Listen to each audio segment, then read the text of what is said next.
ওই সমস্ত উম্মতের আহওয়াল, ওদের অবস্থা সমূহ রওজা পাক থেকে পর্যবেক্ষণ করবেন। এই ক্ষমতা আপনাকে দিয়ে দিয়েছি। আপনি উম্মতের কাছে যাওয়া লাগবে না, উম্মতের দ্বারস্থ হওয়া লাগবে না, উম্মতের কাছে হাজির নাজির হওয়া লাগবে না। আমি রওজা পাক থেকে আপনাকে উম্মতের আহওয়াল দেখবার জন্য সে ক্ষমতার অধিকারী বানিয়ে দিয়েছি। আচ্ছা বলেন, আমার খোঁজ খবর নেওয়ার জন্য আমার কাছে আসা আমার নবীর জন্য কি শোভা পায়? অতিরিক্ত ইশক দেখাইতে গিয়া, মহব্বত দেখাইতে গিয়া আমার নবীকে আমার কাছে নিয়ে আসতেছে, হাজার নাজের মতো আকীদা বানায়া ঈমান নষ্ট করতেছে। এরা আমার নবীর ইজ্জত সম্মান বাড়াচ্ছে নাকি কমাচ্ছে? কথা বলে না কেন?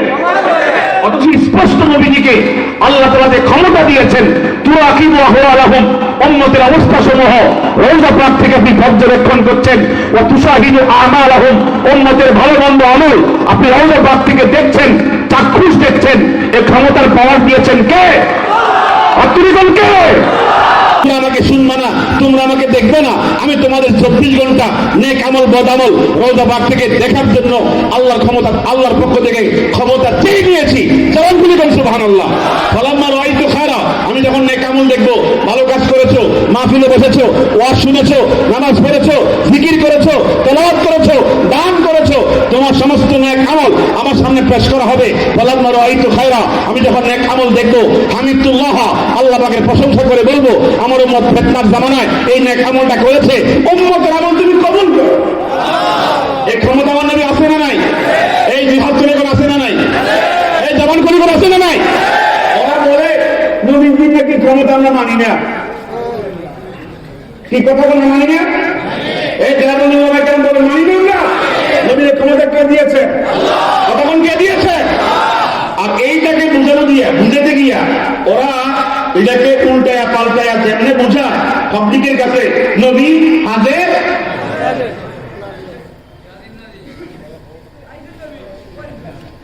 নবী হায়াতুল নবী, তা আমরা মানি না। কতক্ষণ মানি না? আরে এই হাদিসের শেষের অংশে নবীজি বলেছেন, ওয়ালাম্মা রাআইতু শাররা, উম্মত যখন গুনাহ করে, নাফরমানি করে, আমার সামনে উম্মতের নামে নামে তার বলিয়াম, তার গুনাহের খবর আমার সামনে পেশ করা হয়, ইস্তাগফারতুল্লাহ, আমি আল্লাহর কাছে বলি উম্মত বুঝতে পারে নাই, শয়তানের ধোঁকায়, দুনিয়ার ধোঁকায় পড়েছে, এই গুনাহ করেছে, উম্মতকে মাফ করে দাও। আমার নবীর ক্ষমতা আছে না নাই? এই কথাক্ষণ আছে না নাই? এটা আমাদের আহলে হক উলামায়ে কেরাম বিশ্বাস করে। কথা বলবেন না, বিশ্বাস করে কি করে না? তাহলে হাদিসটা শুনেন, দালাইলুল খায়রাতের মধ্যে এসেছে, ইমাম জাজুলি লিখেছেন, কিলা ইয়া রাসূলুল্লাহ, নবীজিকে প্রশ্ন করা হয়েছে, কাইফা তুরাদু আলাইকা সালাতু মিম্মান গাবা আনকা ওয়া মান ইয়াতি বাদাকা মা হালুহু মা ইনদাকা। আপনারা অনেকে আলেম বলেন না, হয়তো বা সাধারণ লোক বলবেন যে আপনি বলেন আকবর বলা কি দরকার আছে? আমাদের পক্ষে দলিল আছে না নাই? কতক্ষণ আছে না নাই? নবীজিকে প্রশ্ন করা হয়েছে, কাইফা তুরাদু আলাইকা সালাতু মিম্মান গাবা আনকা, আপনি মদিনাতে আপনাকে সালাম দিচ্ছে ইয়ামান থেকে, দামেস্ক থেকে, শাম থেকে, ইরাক থেকে, কুফা থেকে, ইরান থেকে আপনাকে সালাম দিচ্ছে 500 মাইল দূর থেকে, 600 মাইল দূর থেকে আপনি মদিনাতে, এই উম্মত অনেক দূরে, সেখান থেকে উম্মত সালাম দিলে আপনি জানেন কিভাবে, আপনি শুনেন কিভাবে? অথবা এখন আপনি দুনিয়াতে আছেন, ইন্তেকাল করে ফেলবেন, কিয়ামত পর্যন্ত উম্মতে মুসলিমা আপনাকে সালাম দিবে, আপনি দুনিয়ায় থাকবেন না, থাকবেন কোথায়? রওজা শরীফের ভিতরে। এই উম্মতের সালাম আপনি জানবেন কিভাবে, শুনবেন কিভাবে? হুজুর যখন বলেছেন আমার শুনতে কিছুই লাগবে না, আসমাউ সালাতা আহলে মুহাব্বতি, আমার উম্মতের কলিজায় আমার প্রতি একটু মহব্বত থাকলেই হবে, মহব্বত দিয়ে দুরূদ শরীফ পড়লে, মহব্বত দিয়ে একটা সালাম দিলে পরে উম্মতের সালাম রওজা পাক থেকে শোনার ক্ষমতা পেয়ে যাব। কথা বলেন না, আমার নবীর এই ক্ষমতা কে দিয়েছেন? কতক্ষণ কে দিয়েছেন? আমি সহিহ হাদিস থেকে বলছি, ইমাম মুসলিম রিওয়ায়াত করেছেন, নবীজি তেলাওয়াত করছেন, রব্বি ইন্নাহুন্না আদলালনা কাসীরাম মিনান নাস ফামান তাবিআনি ফাইন্নাহু মিন্নি। এরপর তেলাওয়াত করেছেন, ফাইন তুআযিবহুম ফাইন্নাহুম ইবাদুক ওয়া ইন তাগফির লাহুম ফাইন্নাকা আনতাল আজিজুল হাকীম। এই দুইখানা আয়াতে কারিমা তেলাওয়াতের পরে রফা ইয়াদাইহি, এভাবে দুই হাত তুলেছেন, হাত তুলে হুজুর দোয়া করছেন, আল্লাহুম্মা উম্মতি উম্মতি উম্মতি, আল্লাহ আমার উম্মতকে দুনিয়ায় বাঁচাও, শয়তান থেকে বাঁচাও, দুনিয়ার ধোঁকা থেকে বাঁচাও, আমার উম্মতকে কবরে আযাব থেকে বাঁচাও, আমার উম্মতকে হাসরে কঠিন মুসিবত থেকে বাঁচাও। আল্লাহ তাআলা আমার নবীর দোয়া সম্পর্কে জানেন কি জানেন না? কতক্ষণ জানেন কি জানেন না? বাঁকা হুজুরের চোখ থেকে পানি পড়তেছে, ক্রন্দন করতেছে আর দোয়া করছে, আল্লাহ আমার উম্মতকে বাঁচাও, আমার উম্মতকে বাঁচাও, আমার উম্মতকে বাঁচাও। আল্লাহ পাক তখন বলেন, জিবরিল আমার নবী কান্দে কেন, তাড়াতাড়ি যা আমার নবীকে সান্ত্বনা দে। জিবরিল সঙ্গে সঙ্গে আমার নবীর কাছে আসলেন, এসে বলছেন, ইয়া মুহাম্মদ, বলি সাল্লাল্লাহু, কথা বল না, সাল্লাল্লাহু মা ইউবকিকা, আপনি কাঁদছেন কি জন্য? আল্লাহ পাক জানেন কিনা? কতক্ষণ জানেন কিনা? হুজুর তখন বলছেন, হে জিবরিল ফাখবারাহু, হুজুর তাকে সংবাদ দিচ্ছেন, হে জিবরিল আমার উম্মত বাঁচবে কিভাবে, আমার উম্মত বাঁচবে কিভাবে দুনিয়ার ধোঁকা থেকে, শয়তানের ধোঁকা থেকে, কবরের আযাব থেকে, কঠিন মিজানের কঠিন মুসিবত থেকে, হাসরের কঠিন মুসিবত থেকে উম্মত বাঁচবে কিভাবে? হুজুর তখন বলছেন, জিবরিল তখন বলছেন, আমি আল্লাহর নিকটে গিয়ে জিজ্ঞাসা করছি উম্মত বাঁচবে কিভাবে, কিভাবে বাঁচবে? তখন জিবরিল আল্লাহ তাআলার নিকটে গিয়ে বলছেন, উম্মতের মায়ায় আপনার নবী কাঁদছেন।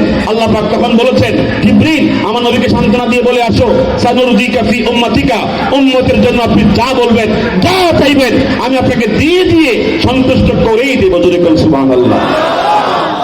দিবে কিনা? সন্তুষ্ট করবেন কিনা? সন্তুষ্ট একটা হাদিস বলে যাচ্ছি, সহিহ মুসলিমের বর্ণনা, নবীজি বলেছেন, মাসালি ওয়া মাসালুকুম কামাসালি রাজুলিন আওকাদা নারা ফাজালাল জানাদিবু ওয়াল ফারাশু ইয়াকানা ফিহা ওয়া হুয়া ইয়াদুবুহুন্না আনহা ওয়া আনা আখিদুন বিহুদাদিকুম মিনান নার ওয়া আনতুম তাফাল্লাতুনা মিন ইয়াদাই। হাদিসটা মনোযোগ দিয়ে খেয়াল করে শুনেন। নবীজি বলেছেন, আমার উদাহরণ তোমাদের সাথে ওই ব্যক্তির মতো, আমার উদাহরণ তোমাদের সাথে ওই ব্যক্তির মতো, আমি তোমাদের রাসূল, তোমরা আমার উম্মত। নবীজি বলছেন, কে বলছেন? আমি তোমাদের নবী, আমি তোমাদের রাসূল, তোমরা আমার উম্মত।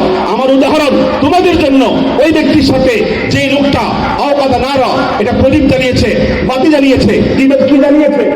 আওকাদা নারা, এটা বাতি জ্বালিয়েছে, ফাজালাল জানাদিবু ওয়াল ফারাশু ইয়াকানা ফিহা, এই বাতি দেখার পরে, এই আগুন দেখার পরে চতুর্দিক থেকে কীট পতঙ্গ, পোকামাকড় এই বাতির মধ্যে পড়ে কি পড়ে না? কতক্ষণ না? আগুন দেখে সুন্দর না? আগুন দেখে দেখে চতুর্দিক থেকে পোকামাকড় পড়তেছে, বাতির মধ্যে পড়ে পড়ে পড়তেছে। ওহুয়া ইয়াযুবুহুন্না আনহা, এই প্রদীপ জ্বালানোওয়ালা ব্যক্তিটা হাজার চেষ্টা করছে, দুই হাত দিয়া বাধা দিয়া এই প্রদীপে যেন কোনো পোকামাকড় পড়তে না পারে, মরতে না পারে, অনেক চেষ্টা করছে। নবীজি বলেন, এই লোকে কি চেষ্টা করছে? যতই চেষ্টা করে হাতের ফাঁক দিয়ে তো কি পড়ে যায়, পোকামাকড় পড়ে পড়ে যায়। আমি আমার উম্মতকে জাহান্নামের আগুনে জ্বলতে দেব না। ওয়া আনা আখিদুন বিহুদাদিকুম মিনান নার, উম্মতকে জাহান্নাম থেকে বাঁচানোর জন্য আমি হাত দিয়ে বাধা দিব না, আমি কোমর ধরে থাকবো। আমি হাত দিয়ে বাধা দিয়ে রাখতাম না, আমি কোমর ধরে জাঁতা দিয়ে ধরে রাখবো। এই হাদিসে বুঝতে গেলে আমার 1 ঘন্টা লাগবে। এর সাথে কতগুলো যে হাদিস আছে ব্যাখ্যার জন্য আসছে, বিশ্বাস করেন এমন বয়ান আমাদের মাঠে নাই, এমন কথা আমাদের মাঠে নাই। মানুষ মনে করে গল্প কিচ্ছা দিয়ে বয়ান করলেই তো জীবন পার হয়ে যায়, কথা বলবেন না, হায়াত শেষ হয়ে যায়, মার্কেটে পাওয়া যায়, ভালো মার্কেট পাওয়া যায়। এই কথাটা জানা দরকার আছে না নাই? কথা কোন না কাছে না নাই? হুজুর বলেছেন, আনতুম তাফাল্লাতুনা মিন ইয়াদাইয়া, তোমরা আমার হাত থেকে ছুটে দেওয়ার চেষ্টা করবা, আমি ছুটতে দেব না, আমি তোমাদেরকে কোমর ধরে থাকবো কিয়ামত পর্যন্ত। বলে না সুবহানাল্লাহ। তাহলে বোঝা যায় আমার নবী উম্মতের প্রতি দয়ালু, কেমন পরিমাণ দয়ালু। ওই লোকের হাত দিয়া, হাতের ফাঁক দিয়া ওই কীট পতঙ্গ পড়ে জ্বলে ছাই হয়ে যাচ্ছে, আর আমার নবী বলেন, একটা উম্মতকে জাহান্নামে জ্বলতে দেব না, এমন ভাবে আমি তোদের কোমর ধরে থাকবো। কেমন খুলে বলে সুবহানাল্লাহ। হ্যাঁ, ওদের ক্ষমতা চাইছেন না, আল্লাহ নিকট থেকে চাইছেন না, আর সেটা ক্ষমতা পেয়ে, সেটা ক্ষমতা কত ক্ষমতা আল্লাহ দিয়ে রাখছে, আপনারা দূর করে ফেলে দিয়েছে।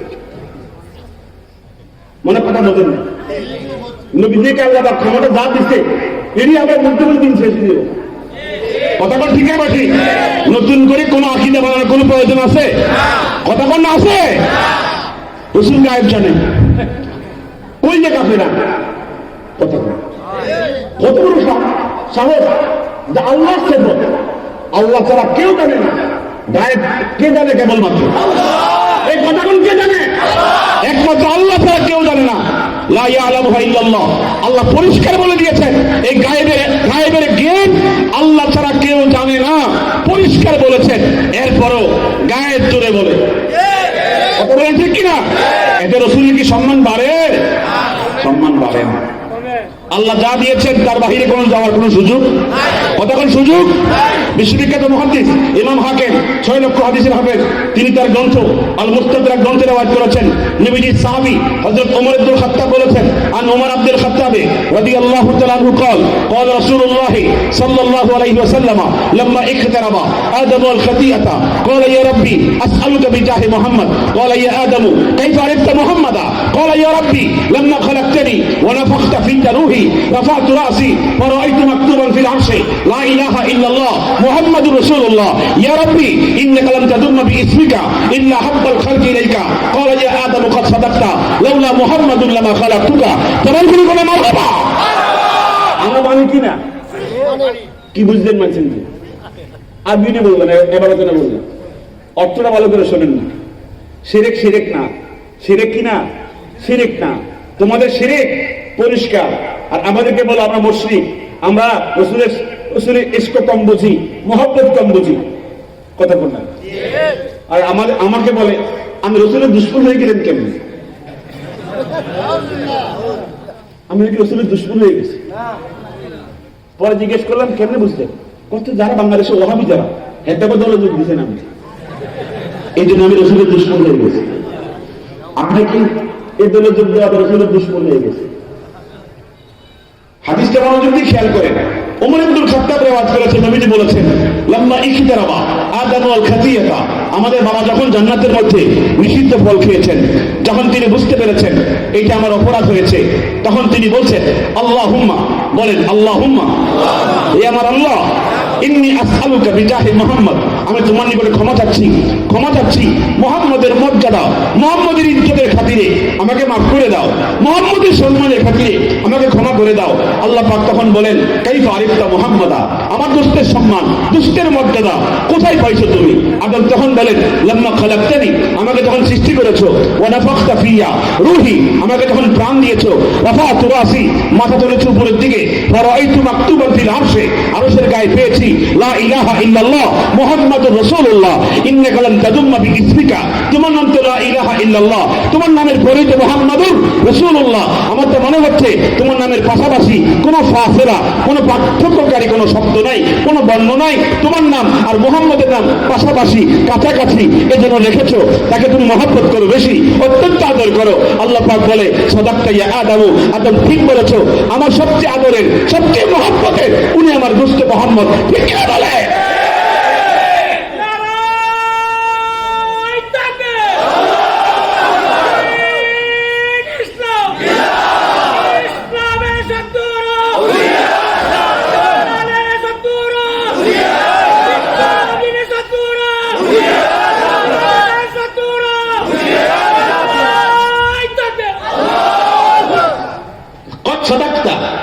আদম তুমি ঠিক বলেছো, লাউলা মুহাম্মাদুল লামা খালাকতুকা, আমার দোস্তকে না বানালে আমি তোমাকে বানাতাম না। এই কথাটাকে আমরা মানি না, এই মানি না আমরা। হ্যাঁ, পাবলিকে বুঝাও আমরা মানি না, আমরা দলিল সহ মানি, আবার সহ মানি, কথা বল ঠিক কিনা? মালিকে প্রেমের ফেরি গো ঘাটে, কথা বল না, এটা কথা কি হুজুর আছে, পাবলিক আছে, প্রেম পেলিলা প্রেমে গো হাটে, প্রেমের হাটে, এই হলো কথা কন না কা?